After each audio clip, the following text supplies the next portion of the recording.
नमस्कार दोस्तों, कुमार मैथमेटिक्स के YouTube चैनल पर आपका स्वागत है। हम लोग रेशियो पढ़ रहे थे और रेशियो में हमने एक पार्ट अभी तक वीडियो में किया है।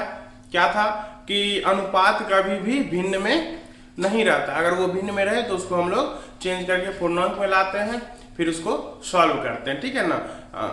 तो घरों के बीच में जो रिलेशन था पदों के बीच में, उस पर आधारित क्वेश्चन हम लोग कर चुके हैं। आज हम लोग आप लोगों के लिए रेशियो का ही पार्ट 2 लेके आए हैं, जिसमें हम लोग रेशियो पे जो वर्ड प्रॉब्लम पूछा जाता है, रेशियो में जो वर्ड प्रॉब्लम पूछा जाता है उसको देखेंगे। वर्ड प्रॉब्लम ही हम लोगों को समस्या देता है। तो जब भी अनुपात संबंधी कोई भी प्रश्न हमको बनाना हो, चाहे वो किसी भी चैप्टर का क्वेश्चन हो, तो हमको एक दो बात ध्यान रखना है, जिससे वर्ड प्रॉब्लम को हम आसानी से तोड़ लेंगे और जल्दी से जल्दी पूरा क्वेश्चन पढ़े बिना भी हम लोग उसको सॉल्व कर सकते हैं। तो पहले हम वो एक दो नियम जानते हैं जिससे वर्ड प्रॉब्लम को हम लोग आराम से तोड़ सकते हैं, फिर उसको कैसे बनाया जाएगा वो सीखेंगे। तो सबसे पहले हम लोग क्या करेंगे कि हमको एक दो नियम है रेशियो में जो पूरे मैथ में, पूरे अर्थमेटिक में आपके लिए कारगर सिद्ध होगा, तो उसको पहले जानते हैं, फिर हम इस पे आधारित क्वेश्चंस को करेंगे, ठीक है। क्या नियम है, तो नियम हम लोग देखते हैं कि नियम क्या है आपका। देखिए, नियम है कि जब भी हम लोग अनुपात से संबंधित कोई भी प्रश्न बनाएंगे,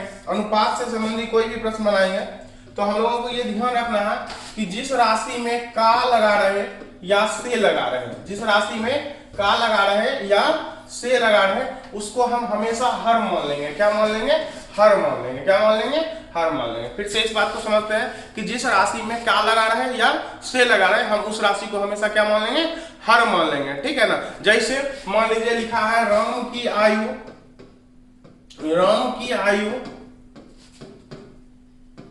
श्याम की आयु का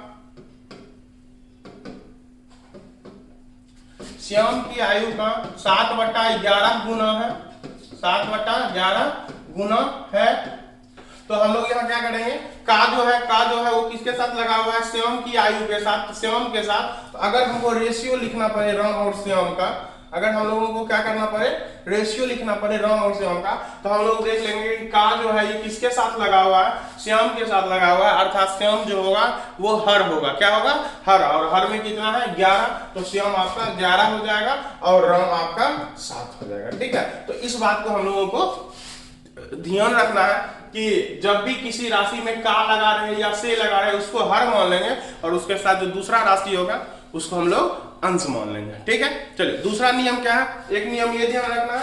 दूसरा नियम आपका है कि जब भी हम लोग अनुपात संबंधी कोई भी प्रश्न बनाए, ठीक है ना, अनुपात संबंधी कोई भी प्रश्न हो, किसी भी चैप्टर का प्रश्न हो, तो आपको ध्यान रखना है कि उस प्रश्न में एक निश्चित राशि दिया हुआ रहता है। क्या दिया रहता है? एक निश्चित राशि दिया हुआ रहता है। निश्चित राशि, जिसको हम लोग इंग्लिश में, अंग्रेजी में इसको बोलते हैं कांस्टेंट टर्म्स। क्या बोलते हैं? कांस्टेंट टर्म आपको दिया रहेगा।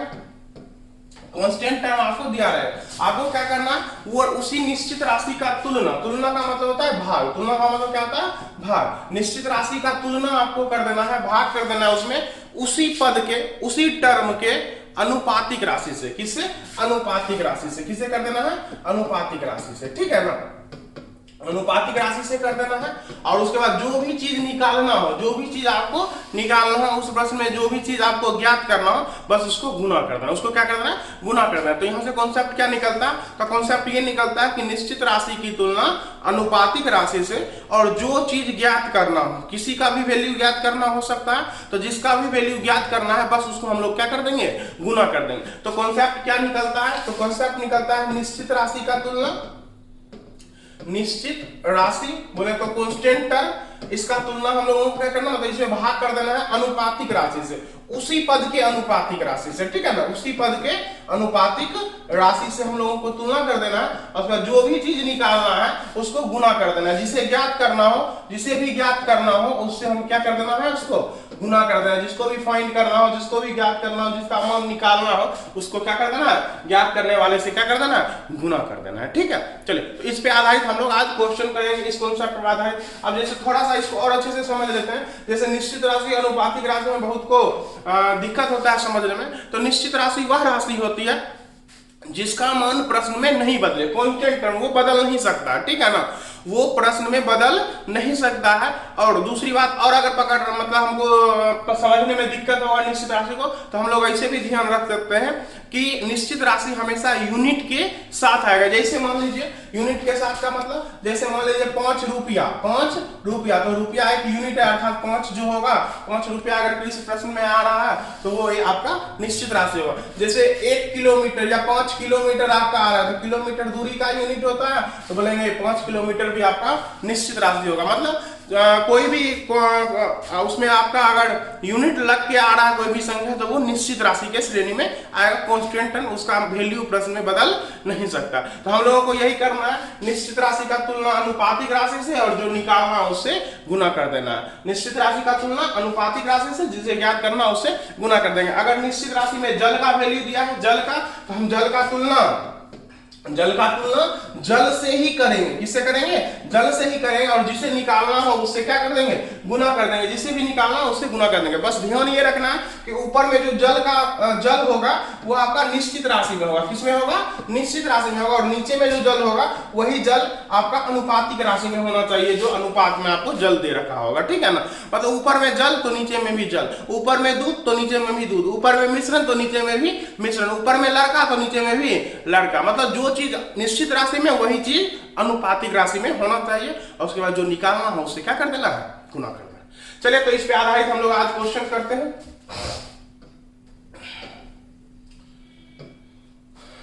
चलिए देखते हैं। पहला क्वेश्चन है शर्ट और पैंट की कीमत 11:9 के अनुपात में है। यदि शर्ट की कीमत पैंट की कीमत से 200 रुपया अधिक हो, 200 रुपया क्या हो? अधिक हो, तो शर्ट एवं पैंट की कुल कीमत क्या है? तो हमको शर्ट और पैंट का अनुपातिक राशि दे रखा है। अनुपातिक राशि में उसका मूल्य हमको दे रखा है कि शर्ट कितने का है, शर्ट और पैंट अनुपात में इसका वैल्यू क्या दे रखा है? 11:9, ठीक है ना। अनुपातिक राशि आपको दे रखा। हम क्या बोले? अनुपात का कोई भी प्रश्न होगा हमको निश्चित राशि पे अटैक करना। तो इस प्रश्न में हमको निश्चित राशि दिख रहा है, यहाँ पर रुपया लगा हुआ है, अर्थात 200 जो है वो आपका क्या हो जाएगा? निश्चित राशि हो जाएगा। तो बोलेंगे 200 हमारा निश्चित राशि हो जाएगा। अब बोलेंगे निश्चित राशि में किसी न किसी टर्म का वैल्यू होगा, तो देखेंगे कि किसका वैल्यू है। जिसका वैल्यू होगा हमको उसका तुलना उसी से कर देना। तो देखिए अच्छे से पढ़ेंगे तो पता चल जाएगा। कह रहा है कि यदि शर्ट की कीमत पैंट की कीमत से 200 रुपया अधिक हो, यानी कि शर्ट का दाम जो है, शर्ट का मूल्य जो है वो पैंट से 200 रुपया क्या है? अधिक है। अर्थात ये जो 200 है ये शर्ट और पैंट के मूल्य का क्या है? अंतर है। क्या है? अंतर है। शर्ट जो है वो 200 ज्यादा है, किससे? पैंट से। तो शर्ट और पैंट के मूल्य का अंतर, तो मतलब ये अंतर है। तो बोलेंगे अंतर का तुलना अंतर से करेंगे। तो शर्ट और पैंट में देखिए कितने का अंतर है? तो 2 का अंतर है, तो हम लोग 2 से कर देंगे। अंतर का तुलना अंतर से कर दिए। अब जो चीज निकालना है उससे गुना कर देंगे। तो हमको क्या निकालना है? शर्ट एवं पैंट की कुल कीमत। तो शर्ट कितने रुपए का आ रहा है? अनुपात में 11, और पैंट कितने का? 9, तो दोनों मिला के कितने का आएगा? 20। तो 20 से गुना कर देंगे। 20 से क्या कर देंगे? गुना कर देंगे। तो हमारा जो आंसर हो जाएगा वो हो जाएगा 2 पे 3 0, 2 पे 3 0, 2 पे 3 0 अर्थात 2000। क्या हो जाएगा हमारा आंसर? 2000, जो कि ऑप्शन नंबर क्या है आपका? सी। ऑप्शन क्या है? सी है, ठीक है। चलिए और भी अच्छे अच्छे प्रश्न करते हैं, इस पे आधारित अच्छे से समझ में आ जाएगा सभी लोगों को। चलिए अगला क्वेश्चन देखिए। कह रहा है 80 को 3 भागों में इस प्रकार विभक्त किया जाता है कि पहला भाग 24 तथा दूसरे एवं तीसरे भाग का अनुपात दे रखा है 4:3। तो कह रहा है दूसरा भाग क्या होगा? दूसरा भाग क्या होगा? हम बोले 80 है टोटल। 80 कितना है? टोटल 80 है, जिसमें एक भाग तो 24। 80 को हम लोग 3 भाग में बांटेंगे। 3 भाग में 24 एक भाग निश्चित में पता चल गया है कि 24 एक भाग होगा। तो अगर 24 अलग कर दें तो बचा कितना? तो 2 भाग और बचेगा। उसी दोनों का रेशियो आपको दे रखा है। मान लीजिए कि पहला भाग 24 हो गया, तो ये दूसरा भाग और ये तीसरा भाग बच रहा है, जिसके बारे में हमको जानकारी नहीं है। इसका रेशियो हमको दे रखा कितना? 4:3। अब देखिए हम बोले 80 में एक भाग तो 24 ही हो गया, तो बोले 24 तो निकल जाएगा। तो अब बचा कितना? तो 80 से 24 घटा देंगे मतलब 56। अब ये दोनों भाग मिलके कितना बनना चाहिए? 56 होना चाहिए। कितना होना चाहिए? 56। मतलब हमको पता है कि इसका और इसका योगफल जो होगा दोनों को जोड़ने पर क्या प्राप्त होगा? 56 प्राप्त होगा। तो आप क्या कर सकते हैं, इसका योगफल मान सकते हैं निश्चित राशि में कि आपको 56 दे रखा है इसका योगफल। तो बोले 56 जो है इसका और इसका योगफल है, दूसरी और तीसरी राशि का योगफल है। तो बोलेंगे योगफल का तुलना योगफल से, योगफल का तुलना योगफल से। तो चलिए योगफल किसका योगफल है? तो दूसरी और तीसरी भाग का। तो दूसरा भाग 4, तीसरा भाग 3, तो हो गया कितना? 7। अब जो निकालना है उससे गुना। तो क्या निकालना है आपको? देख लीजिए दूसरा भाग क्या है? दूसरा भाग, तो दूसरा भाग 4 है ना, तो 4 से हम लोग गुना कर देंगे। 7 से कट जाएगा 8 बार में, 8 चौक 32। तो हमारा जो सही आंसर हो जाएगा ऑप्शन नंबर सी 32। क्या हो जाएगा? 32 हो जाएगा। ठीक है, चलिए आगे बढ़ते हैं दूसरे क्वेश्चन पे।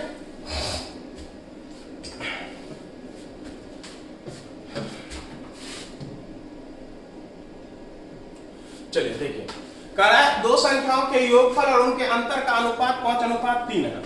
अब कह रहा है बड़ी संख्या, आपको जो यहाँ अनुपात दे रखा है वो दो संख्या का योगफल और अंतर का दे रखा है। तो कह रहा है बड़ी संख्या और छोटी संख्या के बीच अनुपात क्या होगा? बड़ी संख्या और छोटी संख्या के बीच अनुपात क्या होगा, ये आपसे पूछा जा रहा है। तो आपको एक चीज ध्यान रखना है, इस तरह के प्रश्नों को सॉल्व करने के लिए ध्यान रखना, एक बात हम जो बता रहे हैं अभी उसको ध्यान रखिएगा, और वो आगे आने वाले और भी चैप्टर्स में मदद करेगा, जैसे नाव धारा, आपका टाइम एंड डिस्टेंस, वहां पे आपको ये बहुत ज्यादा ही काम करेगा। यह बात क्या ध्यान रखना है? तो जब दो राशि का योगफल दिया हो, क्या दिया हो? जब दो राशि का योगफल दिया हो और उन्हीं दो राशि का अंतर दिया हो, मतलब जिस दो राशि का योगफल उसी दो राशि का अंतर अगर दिया हो, तब बड़ी संख्या बराबर जो होता है योगफल प्लस अंतर बटा 2। ठीक है ना। और आपका छोटी संख्या जो होता है वो होता है योगफल माइनस अंतर बटा 2। क्या कंडीशन क्या है? तो कंडीशन यह है कि जब दो संख्या का योगफल दिया हो, जब दो संख्या का क्या दिया हो? योगफल दिया हो। हम यहाँ नोट करके थोड़ा सा लिख देते हैं, आप लोग ध्यान रखिएगा बात को, कि जब दो संख्या का संख्याओं का योगफल दिया हो, योगफल को हम लोग सम बोलते हैं, योगफल दिया हो और उन्हीं दो संख्याओं का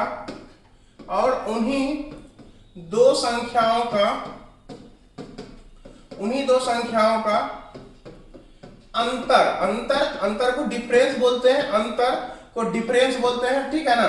डिफरेंस दिया हो, डिफरेंस या अंतर दिया हो, तब बड़ी संख्या बराबर होता है योगफल सम प्लस अंतर difference, sum plus difference by 2। और छोटी संख्या बराबर क्या हो जाता है? छोटी संख्या योगफल माइनस अंतर बटा 2 हो जाता है। तो इस तरह से हम लोग निकाल सकते हैं, या सीधा सीधी बोले तो एक बार जोड़कर दूसरे भाग कर देंगे, एक बार घटा के दूसरे भाग कर देंगे। लेकिन कब? जब दो संख्या का योगफल दिया हो और उसी दो संख्या का अंतर दिया हो, और हमको क्या निकालना हो? बड़ी संख्या और छोटी संख्या। जैसे इस प्रश्न में क्या कहा है कि दो संख्याओं का योगफल और उनका अंतर, मतलब ये जो है आपका योगफल है और ये जो है आपका क्या है?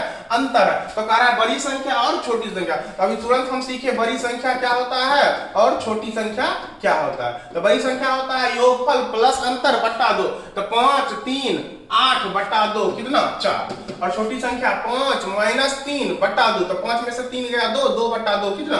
1। तो हमारा जो सही आंसर है वो हो जाएगा आपका 4:1, जो कि ऑप्शन नंबर क्या है? सी। ऑप्शन नंबर क्या है? सी। तो आपका सही आंसर हो जाएगा सी। ठीक है, चलिए आगे बढ़ते हैं। तो इस चीज को हमको ध्यान रखना है कि जब दो संख्या का योगफल दिया हो और उसी दो संख्या का अंतर दिया हो, तो बड़ी संख्या क्या होता है और छोटी संख्या क्या होता है। फिर वही क्वेश्चन आ गया कि दो संख्याओं का योगफल और उनके अंतर का अनुपात 5:1 है, तो बड़ी संख्या और छोटी संख्या के बीच का अनुपात बताओ। तो इसको देखते ही आंसर दे देना है कि आपको ये योगफल दे रखा है और ये आपको अंतर दे रखा है, बड़ी संख्या और छोटी संख्या का अनुपात पूछ रहा है। तो बोलेंगे एक बार जोड़कर दूसरे भाग, एक बार घटा के दूसरे भाग।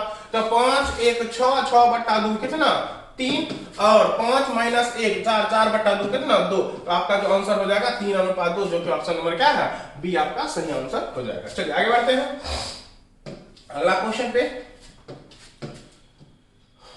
देखिए कह रहा है दो संख्याओं का योग 200 है, 200 के बराबर है और उनका अंतर जो है 25 से। फिर वही बात आ गया, योगफल दे रखा है, अंतर दे रखा है, तो कह रहा है दोनों संख्या का अनुपात, मतलब बड़ी संख्या और छोटी संख्या का अनुपात बताना है, बड़ी संख्या और छोटी संख्या का अनुपात आपको बताना है। लेकिन इसमें दिक्कत ये होगा कि इसमें कह रहा है दोनों संख्याओं का अनुपात, अब बड़ी संख्या का पहले कि छोटी संख्या का पहले, ऐसा कुछ क्लियर नहीं लिखा है, तो आपको हो सकता है कोई दो ऑप्शन फंसा भी सके। चलिए फिर से हम निकालते हैं, फिर कोशिश करते हैं। फिर भी तो बोले योगफल दे रखा है, अंतर दे रखा है, तो बड़ी संख्या के लिए हम लोग पढ़े हैं और छोटी संख्या के लिए भी पढ़े हैं। तो बड़ी संख्या के लिए पढ़े हैं जोड़कर 2 से भाग, तो 200 प्लस 25, 225, 225 बटा 2, कटेगा नहीं, छोड़ दीजिए। और उसके बाद घटा के 2 से भाग, तो 200 माइनस 25, 175, 175 बटा 2, ये भी कटेगा नहीं।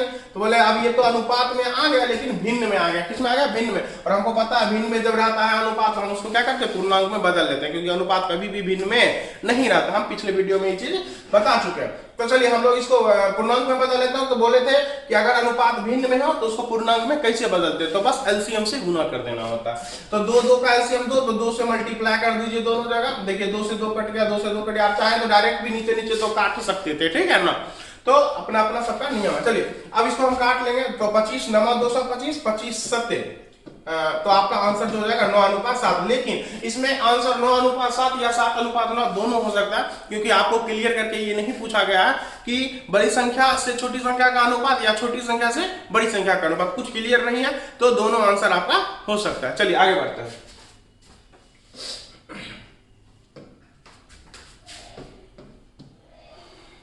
चलिए देखिए, राहुल अपनी आय का कुछ भाग खर्च करता है तथा शेष भाग बचाता है। मतलब जितना कमा रहा है उसमें कुछ खर्च कर रहा है और कुछ बचा रहा है। अब कितना खर्च कर रहा है, कितना बचत कर रहा है, आगे बढ़ते हैं। उसके व्यय तथा बचत का अनुपात, मतलब उसके खर्च तथा बचत का अनुपात आपको दे रखा है 6:1। यदि राहुल की आय 42,000 रुपया है तो उसका व्यय क्या? फिर से थोड़ा सा इसको समझ लीजिए। राहुल अपनी आय का कुछ भाग खर्च करता है। आय मतलब इनकम, इनकम का कुछ भाग वो खर्च कर रहा है। खर्च का मतलब एक्सपेंडिचर, ठीक है। तो शेष भाग बचत करता है, बचत का मतलब सेविंग, ठीक है। आगे बढ़िए। उसके व्यय तथा बचत का अनुपात, व्यय तथा बचत, व्यय मतलब खर्च, खर्च मतलब एक्सपेंडिचर, एक्सपेंडिचर और सेविंग का रेशियो आपको दे रखा है। यदि राहुल की आय 42,000 रुपया है तो उसका इनकम जो है वो 42,000, तो उसका व्यय मतलब खर्च मतलब एक्सपेंडिचर क्या होगा, ठीक है। चलिए आगे बढ़ते हैं, इस क्वेश्चन को देखते हैं अच्छे से। हमको क्या दे रखा है? तो हमको दे रखा है क्या चीज? खर्च और बचत का रेशियो, मतलब खर्च को हम लोग एक्सपेंडिचर बोलते हैं ई, और बचत को सेविंग बोलते हैं। बचत को क्या बोलते हैं? सेविंग, मतलब एस, ठीक है। इसका रेशियो आपको दे रखा है 6:1, मतलब 6:1। अब कह रहा है हमको, जैसे ही देखा कि रेशियो का प्रश्न है तो निश्चित राशि पे अटैक कर देना। निश्चित राशि आपका क्या है? तो 42,000। क्या है आपका? 42,000। तो 42,000 क्या है आपका? तो 42,000 जो है वो उसका इनकम है। क्या है? आय है। यदि राहुल की आय 42,000 रुपया, मतलब वो इनकम है। बोलेंगे आय का तुलना आय से, इनकम का तुलना इनकम से कर देंगे। तो बोलिए खर्च अगर 6 है, बचत अगर 1 है, तो कमा कितना रहा है? आय उसका कितना, इनकम कितना? तो जितना कमा रहा है उसमें खर्च कर रहा है, नहीं तो बचत ही तो कर रहा है। तो बोलेंगे खर्च प्लस बचत कर देंगे तो आय पता चल जाएगा। मतलब इनकम जो उसका हो जाएगा वो कितना हो जाएगा? 6 और 1 मतलब 7। तो हम लोग आय का तुलना आय से कर देंगे, इनकम का तुलना इनकम से कर देंगे, जो निकालना है उससे गुना। तो क्या निकालना है? उसका व्यय, मतलब उसका खर्च निकालना है। क्या निकालना है? खर्च। तो खर्च कितना है? 6, तो खर्च से गुना। 42, 36, कितना हो जाएगा आंसर? 36,000। कितना हो जाएगा? 36, मतलब वो 36,000 खर्च कर रहा है। कितना खर्च कर रहा है? 36,000, जो कि ऑप्शन नंबर 4 आपका सही आंसर हो जाएगा, ठीक है। चलिए आगे बढ़ते हैं दूसरे क्वेश्चन की तरफ।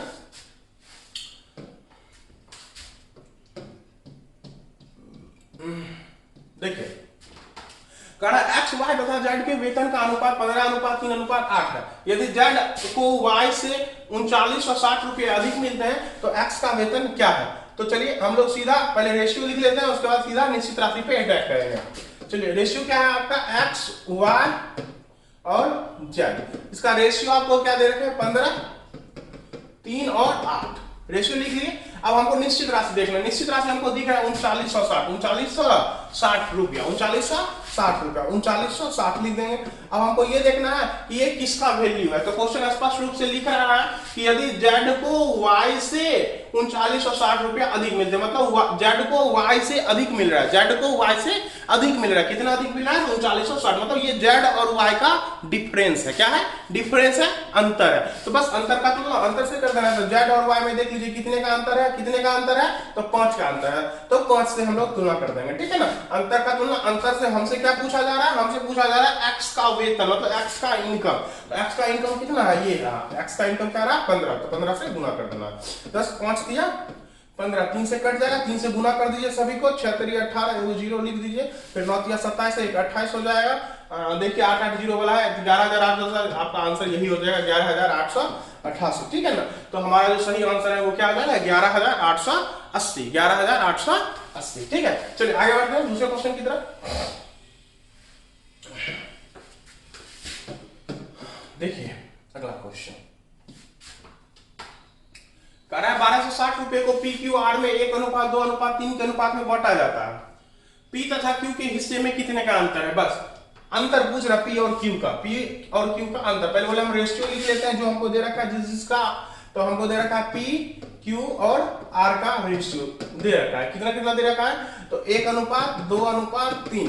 और हमको पता है क्वेश्चन शुरू में ही बता रखा है कि 1260 रुपया बांट रहा है, 1260 बांट रहा है, 1260 बांट रहा है, किसके किसके बीच में, तो पी क्यू और आर के बीच में। मतलब पी क्यू और आर का हिस्सा अगर जोड़ दे तो कितना पूरा जाएगा 1260, अर्थात 1260 निश्चित राशि में किसका वैल्यू है, तो वो है पी क्यू और आर के योगफल का, हिस्सों का योग। तो योगफल है ये, क्या है योगफल, किसका योगफल है, तो पी क्यू और आर का हिस्सा का योगफल है। तो योगफल का तुलना योगफल से, 1 2 3 3 6 से तुलना कर देंगे, योगफल का तुलना योगफल से कर देंगे, जो निकालना है उससे गुणा। तो पी और क्यू के हिस्से में कितने का अंतर है, तो पी और क्यू में कितने का अंतर है, देख लीजिए 1 और 2 में कितने का अंतर, 1 का अंतर, 1 से गुणा कर देना, बस काट लेना है इसको, 6 दूनी 12, 6 1 6 1 0, तो आंसर हो जाएगा 210 रुपए का अंतर। कितने का अंतर हो जाएगा 210, जो कि ऑप्शन नंबर आपका क्या है 1 है, तो सही आंसर आपका हो जाएगा 1। चलिए आगे बढ़ते हैं दूसरे क्वेश्चन की तरफ।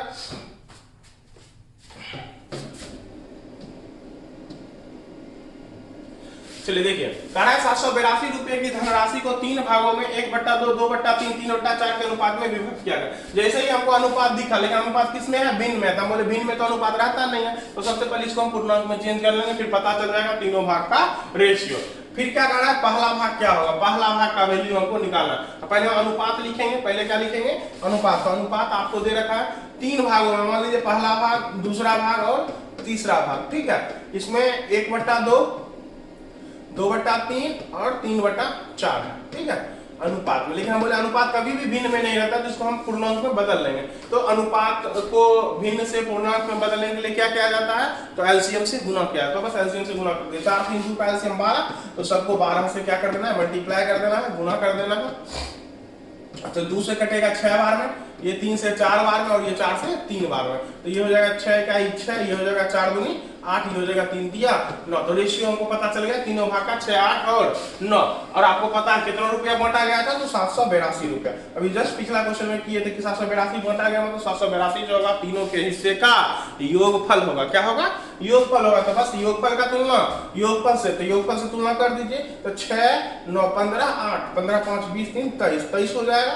योगफल का तुलना योगफल से, जो निकालना है उसे गुना। तो कह रहा है पहला भाग बताइए, पहला कितना है आपका 6, तो चलिए 23 से काटते हैं इसको, 23 तिया 69 होता है, 23 तिया क्या होता है 69, फिर आ जाएगा 9, 23 चौक 92, तो 34 बार में पूरा पूरा कट रहा है, मल्टीप्लाई कर देना है, 6 चौक 24, 6 3 18, 18 2 20, 204, क्या हो जाएगा 204, मतलब पहला भाग जो हो जाएगा वो क्या हो जाएगा 204, जो कि ऑप्शन नंबर क्या है आपका 2, ठीक है। चलिए आगे बढ़ते हैं दूसरे क्वेश्चन की तरफ।